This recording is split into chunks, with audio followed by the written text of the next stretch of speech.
এই সিরিজটাকে new York টাইমসের মতো পত্রিকা তুলনা করেছে একটা সফট এক্সপ্লোশনের সাথে। তুলনাটা কিন্তু 100-তে 100। কারণ সাধারণত টিভি সিরিজের ব্যাপার হলো বিনোদনের কাজ করা বা কারো মন ভালো করে দেওয়া। কিন্তু অনেকেই বলেছেন এই সিরিজটা দেখে শুধু যে মন ভালো হয়েছে তা না, অনেকের নাকি জীবনটাই বদলে গেছে, কারো কারো ব্যক্তিত্বেও অনেক বড় পরিবর্তন। In our histories, there is a lot of hero, but we couldn't shoot the movies or. শুধু বাংলাদেশ না, টার্কিশ এই টিভি সিরিজটি পুরো মুসলিম বিশ্বে একসাথে নীরব বিপ্লবের মতো কাজ করেছে। আপনি যদি ইতিহাস পছন্দ করেন, সেই সাথে একটুখানি অ্যাকশন অ্যাডভেঞ্চার, এটা হতে পারে আপনার জন্য একটা পারফেক্ট টিভি সিরিজ।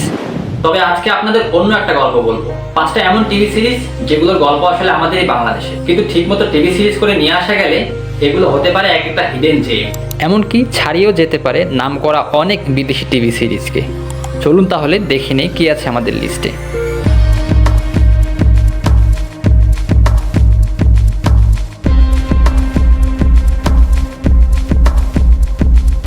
তবে হ্যাঁ, একটা ছোট ব্যাপার, বাংলার আকাশে আজ দুর্যোগের ঘন ঘটা, তার শ্যামল প্রান্তরে আজ রক্তের আলপনা।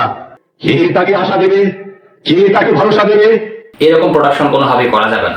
5 নম্বরে আমরা রেখেছি চট্টগ্রাম বিজেতা বুজুর্গ উমেদ খানের গল্প, যাকে পুরো বাংলাদেশ ঠিক সেভাবে সেলিব্রেট না করলেও চট্টগ্রামের মানুষের কাছে তার একটা বিশেষ কদর আছে।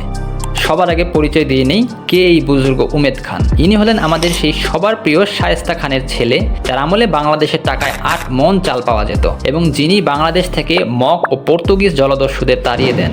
বুজুর্গ উমেদ খানের চট্টগ্রাম বিজয় হয় 1666 সালে। তার আগে একটা লম্বা সময় বাংলাদেশের মানুষ খুবই দুর্ভোগের দিন কাটাচ্ছিল। সুলতানি আমল থেকে বাংলার অবিচ্ছেদ্য অংশ চট্টগ্রাম অনেক দিন ধরে বার্মিজ মগদের হাতে চলে গিয়েছিল। মগরা দাস কেনাবেচা করত।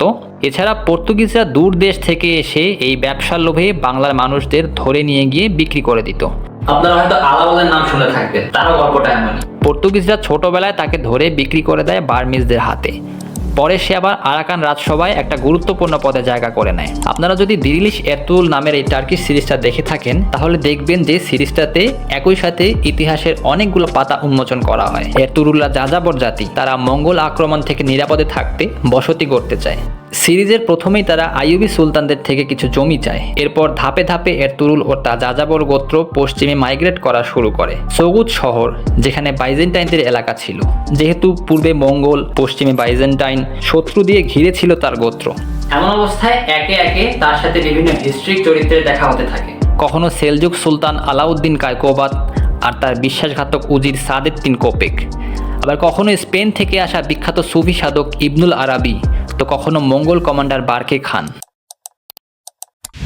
এমনটা না যে বাস্তবে তাদের দেখা হয়েছিল, এটা অনেক সময় কাহিনীর খাতিরে করা হয়ে থাকে। তো আমরা যদি সেম ওয়েতে উমেদ খানের ঠিক চট্টগ্রাম বিজয় করাটাকে গল্পের ক্লাইম্যাক্স ধরে থাকি, তাহলে এর আগে কম করে হলেও 3টি প্লট সামনে চলে আসবে।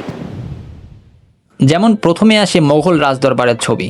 বাদশাহ আওরঙ্গজেব তার মামা শায়েস্তা খানকে বাংলায় পাঠিয়েছিল, কারণ এখানে মগ ও পর্তুগিজ জলদস্যুরা খুব বাড়াবাড়ি করছিল। বার্মিজরা 1664 সালে ঢাকা জাহাঙ্গীরনগর আক্রমণ করে এবং ইম্পেরিয়াল নেভির প্রায় 150-র উপরে জাহাজ ধ্বংস করে দিয়ে চলে যায়। তারও 3 বছর আগে আরাকানে আশ্রয় নেওয়া শাহ সুজাকে তার পরিবার পরিজন সহ চরমভাবে অপমান করা হয়। এরপর আসে আরাকান রাজসভায় আলাউলকে পর্যন্ত বন্দী করে ফেলা হয়। বলা হচ্ছিল তার সাথে শাহ সুজার কোনো কানেকশন ছিল। পুরো আরাকান বঙ্গোপসাগরের উপকূল জুড়ে এই রাজ্যটি ছিল, নাম ছিল ম্রাউক উ। আপনাদের শুনে অবাক লাগবে যে সেই দেশের মেইন ব্যবসায় ছিল দাস কেনাবেচা করা। যেহেতু আরাকানে অনেক বন জঙ্গল ছিল এবং বাঙালিরা কৃষিকাজে দক্ষ ছিল, এগুলো পরিষ্কার করে কৃষি জমি করতে বাঙালিদেরকে ধরে নিয়ে যাওয়া হতো। শুধু যে চট্টগ্রামে অত্যাচার হতো তা না, বঙ্গোপসাগর থেকে মেঘনা নদী ধরে কনস্ট্যান্ট রেড চলতো। নদীর ধারে জাহাজ নিয়ে গ্রামকে গ্রাম বার্মিজ ও পর্তুগিজ পাইরেটরা বাংলার মানুষদের ধরে নিয়ে গেছে সেই সময়। এছাড়া আছে ইউরোপীয় পলিটিক্স। ইউরোপের প্রথম দিকের কলোনাইজার ডাচ ও পর্তুগিজরা ততদিনে এই দেশে অনেক ব্যবসা প্রতিষ্ঠান করে ফেলেছে। কিন্তু আপনারা বুঝতেই পারছেন, দাস ব্যবসার যে লাভ, সেটার তুলনায় আসলে অন্যগুলো কিছুই না। উমেদ খানের সবচেয়ে বড় সাফল্য ছিল 1666 সালের যে অভিযান শুরু হয়, সেটাতে বার্মিজদের বিরুদ্ধে পর্তুগিজদেরকে হাত করা। শেষ পর্যন্ত পর্তুগিজরা বার্মিজদের সঙ্গ ত্যাগ করে ও মুঘল আর্মির সঙ্গে অভিযানে জয়েন করে। ইতিহাসে আমাদের এই কূটনীতির পার্টটুকু জেনে রাখা ভালো। অনেকে হয়তো বলতে পারেন বর্তমান বিশ্ব রাজনীতিতে বাংলাদেশের কূটনীতি অনেকটা দুর্বল, কারণ বাঙালি ঐতিহাসিকভাবে এগুলো কখনো করেনি। তাদেরকে আমাদের ইতিহাসের এই পার্টগুলো ধরিয়ে দিবেন। বিশেষ করে বর্তমান বিশ্বের চীন, আরাকান ও আমেরিকার সাথে কিভাবে ব্যালেন্স করে চলতে হয় এগুলো বুঝতে গেলেও উমেদ খান ও তার বাবা শায়েস্তা খানের এই কৌশলগুলো জানা থাকা দরকার। এনিওয়ে, এই সেটিং বা প্লট ভেবে নিলে টিভি সিরিজে একে একে অনেকগুলো ঐতিহাসিক ক্যারেক্টার দেখতে পাবেন। উমেদ খান, শায়েস্তা খান, ইরান দুখতার ওরফে পরি বিবি, বাদশাহ আওরঙ্গজেব, সুজা খান, আলাওল, নৌসেনাপতি ইবনে হুসাইন, পর্তুগিজ ক্যাপ্টেন মুর, আরাকান রাজা চন্দ্র সুধর্ম, এমনকি কলকাতা শহরের অন্যতম প্রতিষ্ঠাতা জব চার্নক, সন্দ্বীপের রাজা দিলওয়ার, যে একই সাথে ছিল সম্মানিত কিন্তু এমন যে সন্দ্বীপ ছাড়তে নারাজ।